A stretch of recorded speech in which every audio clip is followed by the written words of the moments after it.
2025년 포뮬러 1 시즌의 막바지는 트랙 안팎 모두에서 반전의 연속입니다. 2026년을 향한 굵직한 소식들도 이어지고 있죠. 아우디의 팀 컬러 공개, 그리고 다른 팀들의 발표 일정까지 그리드의 판도가 서서히 바뀌기 시작했어요. 그 사이 토토 볼프는 데뷔 시즌을 보내고 있는 키미 안토넬리의 성장에 대해 이야기했고, 오스카 피아스트리는 몬자에서의 맥라렌 팀오더가 자신의 경기력과 챔피언십 자신감에 어떻게 부정적인 영향을 줬는지 털어놨습니다. 오늘은 바로 이 이야기들을 정리해 보겠습니다.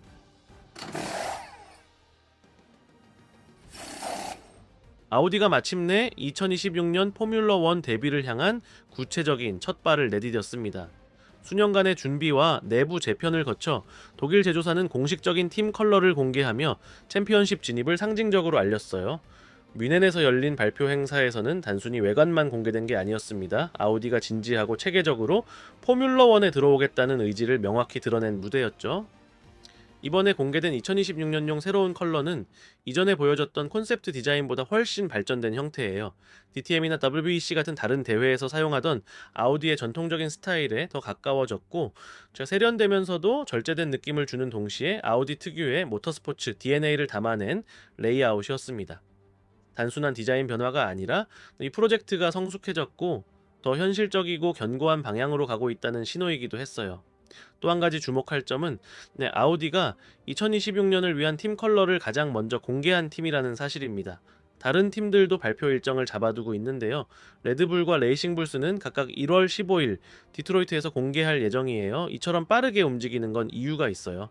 2026년부터 적용되는 포뮬러 1의 새로운 기술 규정은 공기역학 구조부터 파워 유닛, 합성 연료까지 전면적인 변화를 가져오거든요. 프리시즌 일정도 앞당겨져 첫 테스트는 1월 말부터 시작될 예정이에요. 이 모든 흐름을 결승선 채널에서 계속 전해드릴 테니까 구독하고 놓치지 마세요.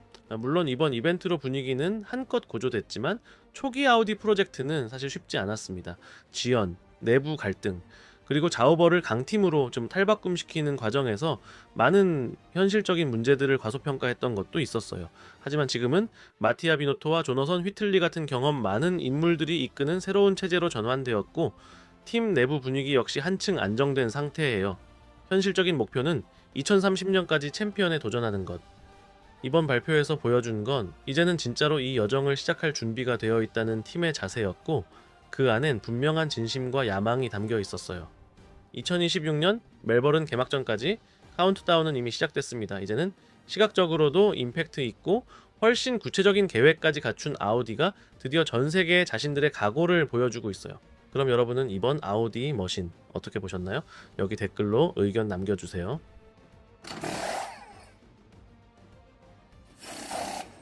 루이스 해밀턴의 자리를 이어받아 메르세데스에 합류한 이후 안드레아 키미 안토넬리는 롤러코스터 같은 시즌을 보내고 있습니다. 올해 18살에 불과한 이탈리아 출신 드라이버는 마이애미 스프린트에서의 폴포지션, 캐나다에서의 포디엄 같은 인상적인 장면으로 기대를 한몸에 받았죠. 하지만 유럽 시즌에서의 기복 있는 경기력은 그가 단숨에 정상에 오를 거라 믿었던 이들에게 경고처럼 작용했어요. 바로 이런 이유로 토토 볼프는 과도한 기대감, 특히 이탈리아 언론의 흥분을 의도적으로 누그러뜨리려 애쓰고 있습니다. 그의 새로운 유망주를 외부 압박에서 지키기 위해서예요.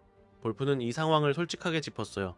그는 안토넬리의 재능을 인정하면서도 몬트리올과 마이애미 같은 특정 순간 뒤에 쏟아진 미디어의 과장이 불필요한 압박감을 만들어냈다고 말했습니다. 이탈리아 쪽에서는 벌써 안토넬리 전설 같은 말을 꺼내더군요. 그건 오히려 도움이 되지 않아요. 메르세데스 팀 보스는 지금까지 어려움이 있었음에도 불구하고 2026년에도 안토넬리가 팀에 남는다는 건 한 번도 의심된 적 없었다고 강조했어요. 그만큼 키미와 함께하는 장기 프로젝트에 대한 믿음은 확고하지만 그 믿음을 지키기 위해선 인내가 필수라는 겁니다. 또한 볼프는 신인 드라이버들이 공통적으로 겪는 어려움 중 하나로 현재 포뮬러 1 차들에서의 타이어 관리를 지적했어요. 이건 굉장히 기술적인 부분이고 시간과 트랙 위 경험 없이는 결코 쉽게 익힐 수 없다는 거죠. 이 부분에서 안토넬리는 이미 발전의 조짐을 보이고 있어요. 브라질 그랑프리에서 그는 더 나은 타이어를 장착한 막스 베르스타펜의 압박을 막아내며 2위를 지켜냈고, 그 장면은 시즌 전체를 통틀어 가장 인상적인 장면 중 하나로 평가받고 있어요. 볼프의 태도는 철저히 현실적입니다. 메르세데스가 정상 복귀를 간절히 바라긴 하지만 지금의 안토넬리는 아직 진행 중인 프로젝트라는 걸 잘 알고 있어요. 그를 둘러싼 기대치를 어떻게 관리하느냐는 텔레메트리 데이터 못지않게 중요한 일이죠. 지금 서두르다 보면 모든 걸 그르칠 수도 있는 겁니다. 현재의 초점은 분명합니다. 안토넬리가 꾸준히 성장할 수 있도록 기반을 다져주는 것, 외부의 압박이 그의 성장을 방해하지 않도록 하는 거예요. 2026년은 그가 진짜 시험을 치르게 될 해가 될 겁니다. 메르세데스는 안토넬리라는 존재를 미래를 위한 귀중한 조각으로 보고 있어요. 하지만 모든 다이아몬드는 정제되기 전까지는 원석이죠. 그걸 얼마나 조심스럽게 깎아내느냐에 따라 그가 챔피언이 될 수도 있고, 혹은 또 한 명의 가능성만 보여준 차에 사라진 재능으로 남을 수도 있어요. 토토볼프는 그 누구보다 이 차이를 잘 알고 있습니다. 그리고 지금 그가 하고 있는 일은 안토넬리를 보호하는 동시에 진짜 챔피언으로 키워내기 위한 과정 그 자체입니다.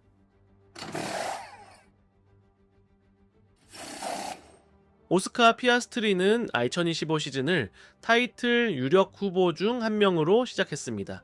경쟁력 있는 차를 손에 넣었고 꾸준한 퍼포먼스를 통해 시즌 대부분을 챔피언십 선두로 이끌어갔죠. 하지만 정상으로 향하던 그 여정은 최근 몇 경기 사이에 급격히 흔들렸고, 스스로 말하길 그 시작은 몬자였다고 합니다. 맥라렌 내부에서도 가장 논란이 많았던 결정이 내려졌던 바로 그 무대에서요. 이탈리아 그랑프리에서 맥라렌은 피트스톱에서 문제가 있었던 랜도 노리스를 위해 피아스트리에게 자리를 양보하라고 지시했습니다.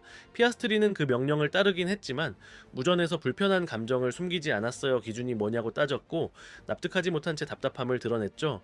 그는 직접적으로 이 결정이 이후의 부진을 불러왔다라고 말하진 않지만 몬자에서의 상황이 계속 머릿속에 맴돌았고 그 여파가 아제르바이잔 그랑프리까지 이어졌다라고 인정했어요. 그곳에서 그는 자신의 커리어에서 가장 끔찍한 주말을 보냈다고 말합니다. 연습 주행 중 사고, 스타트 실수, 경기 중 충돌까지 모든 게 엉망이었죠. 내 경력 최악의 주말이었어요. 그러면서도 동시에 값진 경험이기도 했다라고 덧붙였습니다. 이후 피아스트리는 실수와 부진한 페이스가 반복됐고 자신감을 점점 잃어갔어요. 챔피언십 리더였던 그는 어느새 노리스에게 24포인트 차로 뒤처졌고 이제는 막스 베르스타펜이 25포인트 차로 그를 바짝 따라붙고 있습니다. 자, 피아스트리의 자신감 위기는 단순히 티모데오 하나 때문만은 아닙니다. 기술적인 문제도 있었고 본인의 실수도 있었으며 그 사이 노리스는 커리어 최고의 순간을 보내고 있죠. 최근 제가 만든 영상에서도 소개했지만 피아스트리와 노리스의 시즌 전환점은 생각보다 복잡했어요. 몬자 하나만으로 설명할 수 있는 일은 아닙니다. 그 영상도 한번 확인해 보시면 전체 맥락을 이해하는 데 도움이 될 거예요. 포뮬러 1은 재능이 전부가 아닙니다. 멘탈이 때론 가장 결정적인 차이를 만들어요.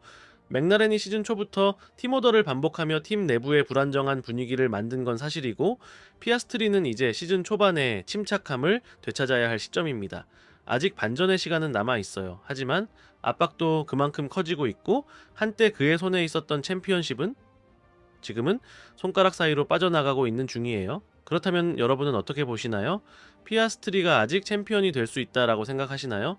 아니면 노리스가 이미 우승을 향해 달리고 있다라고 보시나요? 댓글로 여러분의 의견 남겨주세요. 영상이 좋으셨다라면 하이프 버튼 누르시고 좋아요와 구독, 알림 설정까지 부탁드립니다. 결승선 채널은 매일 새로운 이야기로 찾아옵니다. 모든 출처는 설명란에 정리되어 있어요. 자, 시청해주셔서 감사합니다. 그럼 우리는 결승선 채널의 다음 이야기에서 다시 만나요.